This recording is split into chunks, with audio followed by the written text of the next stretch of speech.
Hi everyone. So this is me Bhavana again. और I no मैंने आप लोगों से प्रॉमिस किया था कि मैं जल्दी आ जाऊंगी, बहुत सारे और वीडियोस लेके आऊंगी, क्योंकि मेरे पहले वीडियो के बाद ही मुझे काफ़ी कमेंट्स करके लोगों ने बोला कि आप ऐसे वीडियोस और बनाइए प्लीज़। और सच कहूँ तो सिर्फ स्टूडेंट्स के लिए नहीं, मेरा पर्सपेक्टिव है लेमेंस को समझाने का, साइकोलॉजी के जो कॉन्सेप्ट्स हैं, ताकि वो आजकल ब्यूटी ब्लॉगर्स तो कितने DIYs कराते हैं, नहीं तो मेंटल हेल्थ के लिए भी थोड़ा DIY तो होना ही चाहिए। खैर आज मैं DIY पे नहीं, साइकोलॉजिकल टेस्ट और टूल्स में दो बड़े इम्पॉर्टेंट कॉन्सेप्ट होते हैं, रिलायबिलिटी और वैलिडिटी। मैं इन दोनों पे बात करूँगी, मतलब आपको समझाना चाहती हूँ कि रिलायबिलिटी क्या होती है और वैलिडिटी क्या होती है। देखिए, कोई भी टेस्ट मतलब कितना अच्छा है ये इसी बात पर डिपेंड करता है कि वो कितना रिलायबल है और कितना वैलिड है। तो सबसे पहले बात करते हैं रिलायबिलिटी की। मैं डेफिनेशन नहीं रटाने वाली हूँ, बस कॉन्सेप्ट समझा रही हूँ आपको। देखिए, गर्मियाँ आती हैं, हम लोग पंखा ख़रीदते हैं, मतलब हर घर में पंखा होता है। फॉर एग्ज़ाम्पल चलिए कोई भी फ़ैन ख़रीद रहा है, तो कोई भी फ़ैन, एग्ज़ाम्पल के लिए रिलायबिलिटी लेते हैं, कोई भी पंखा कितना रिलायबल है वो इस बात से समझ आएगा, जैसे टेस्ट पे जैसे अप्लाई होता है कि कोई भी टेस्ट एक जो है किसी साइकोलॉजिस्ट ने किया तो उसको जो रिज़ल्ट मिले, जब किसी और ने किया तो रिज़ल्ट्स में बहुत ज़्यादा वेरिएशन था, बहुत ज़्यादा डिफरेंसेस थे।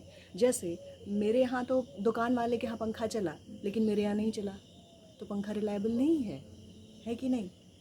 मतलब वो हर जगह सेम तरीके से रिएक्ट करना चाहिए ना, फिर तो सही जो वो कह रहा है वो सही कह रहा है।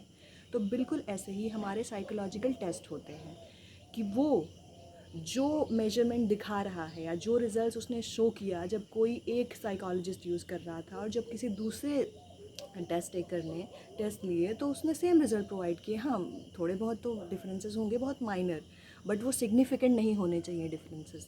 अब बात करते हैं वैलिडिटी की। तो पंखा वैलिड कितना है?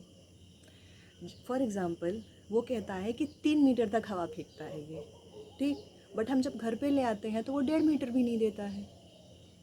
तो बिल्कुल सही बात है कि कोई भी टेस्ट जो क्लेम करता है, क्या वो सेम परफॉर्म करता है? अगर कोई इंटेलिजेंस टेस्ट है तो ये उसकी ज़िम्मेदारी है कि वो इंटेलिजेंस को टेस्ट करे। This is called validity. मतलब a test should measure what it suppose to measure, ये होती है वैलिडिटी। तो आपको समझ में आ गई किसी भी साइकोलॉजिकल टेस्ट और टूल की जो वैलिडिटी और रिलायबिलिटी होती है वो क्या होती है।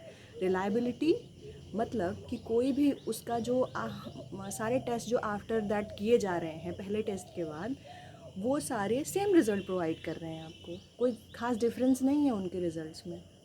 और दूसरी चीज़ कि वो जो क्लेम कर रहा है मेजर करने के लिए वो चीज़ कर रहा है, तब हमारा टेस्ट क्या होगा? वैलिड होगा। मैं सुबह सुबह शूट करती हूँ तो आप लोग को बहुत चिड़ियों की आवाज़ें आ सकती हैं, आई गेस 6 बज रहे हैं शायद।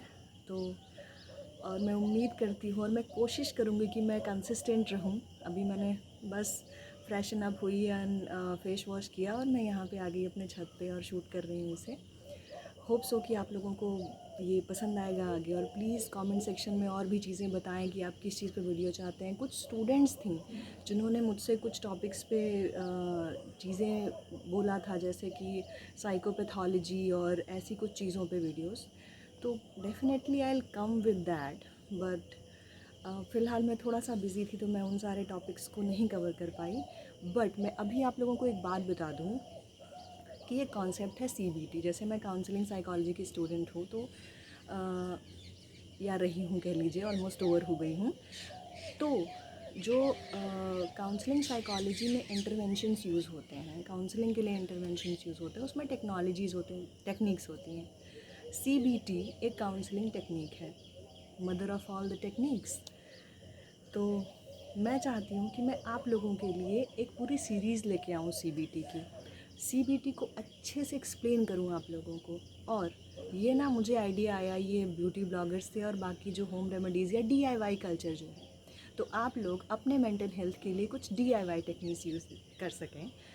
और आप ये DIYs कैसे यूज़ कर सकते हैं, अपनी मेंटल हेल्थ को कैसे इम्प्रूव कर सकते हैं और CBT को बहुत अच्छे से कैसे समझ सकते हैं, ये मैं समझाती हूँ, क्योंकि मैंने कोर्स लिया हुआ है CBT पे, and I bought a book on CBT, क्योंकि मुझे फ्यूचर में CBT ट्रेंड होना है।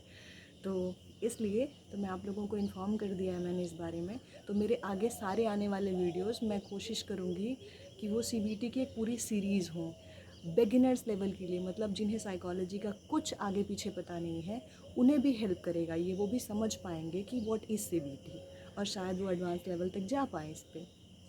तो थैंक यू फॉर वॉचिंग, और बस आप लोग ऐसे अपना प्यार देते रहिए, और प्लीज़ प्लीज़ प्लीज़ आप लोग मुझे ज़रूर बताइए कि क्या मैं CBT पे वीडियो करूँ आगे, प्लीज़।